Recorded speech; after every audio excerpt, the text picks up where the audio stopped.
সুপ্রিয় দর্শক, আসসালামু আলাইকুম। দর্শক, আমি হিরু খান আছি আপনাদের সাথে দেশ ও জনতা কণ্ঠের সংবাদ নিয়ে।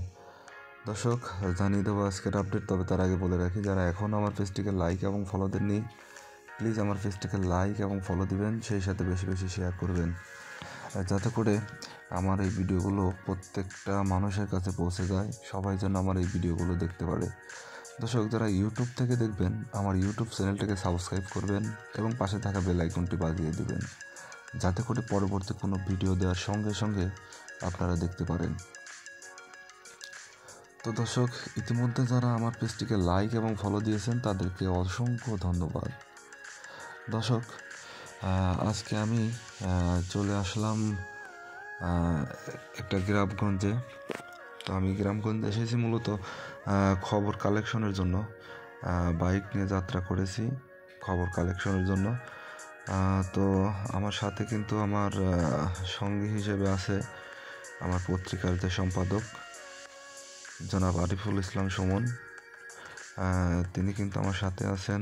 তার সাথেই কিন্তু আজকে একটা খবর কালেকশনের জন্য গ্রামগঞ্জে যাচ্ছি। তো দর্শক, দেখতে পাচ্ছেন আসলে শীতের সকালে কতটা কুয়াশা পড়েছে। সেই কুয়াশার মধ্যেও কিন্তু আমরা থেমে নেই গ্রাম বাংলার মানুষ, যার যার কাজে বেরিয়ে পড়েছে এই শীতের মধ্যেও। তো এরই ধারাবাহিকতায় আজকে আমরা যাচ্ছি আমাদের খবর কালেকশনের জন্য। তো দর্শক, দেখতে পাচ্ছেন এই কুয়াশার মধ্যেও কিন্তু মানুষ তাদের জীবিকার তাগিদে বের হয়েছে, যা আপনারা দেখতে পাচ্ছেন। সেই সাথে কিন্তু আমরা সেই ঢাকা থেকে মুভ করেছি আমরা আমাদের খবর কালেকশনের জন্য।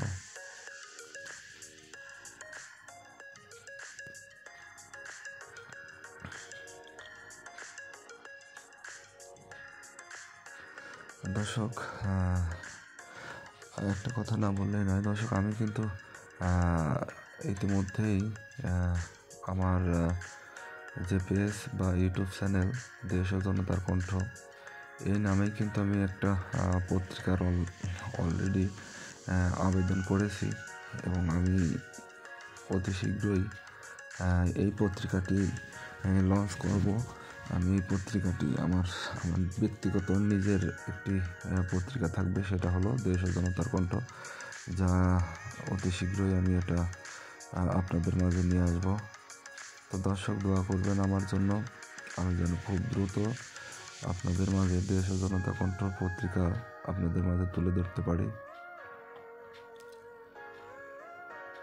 তো দর্শক, আসলে দেখতে পাচ্ছেন যে আসলে মানুষ এই কুয়াশার মধ্যে কিন্তু যাদের নিত্য প্রয়োজন বা যাদের একান্ত দরকার বা একান্ত প্রয়োজন, তারাই কিন্তু বের হয়েছে।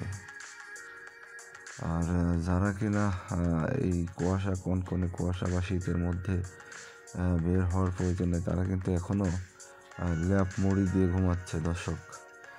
আর যাদের একান্ত প্রয়োজন, শুধুমাত্র তারাই কিন্তু বের হয়েছে, যা দেখতে পাচ্ছি আমরা।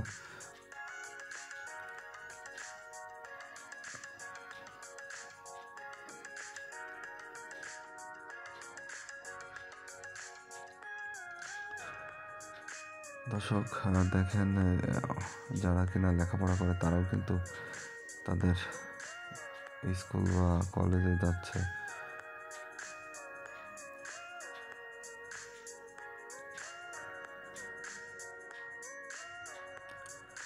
তো দর্শক, আমি চেষ্টা করলাম একটা যাত্রাপথের একটা ভিডিও আপনাদের মাঝে তুলে ধরার জন্য। তো দর্শক, ভালো থাকবেন, সুস্থ থাকবেন, এই প্রত্যাশা আজকের মতো এখানেই বিদায় নিচ্ছি। দেখা হবে পরবর্তী কোনো এক গুরুত্বপূর্ণ ভিডিওতে। আল্লাহ হাফেজ।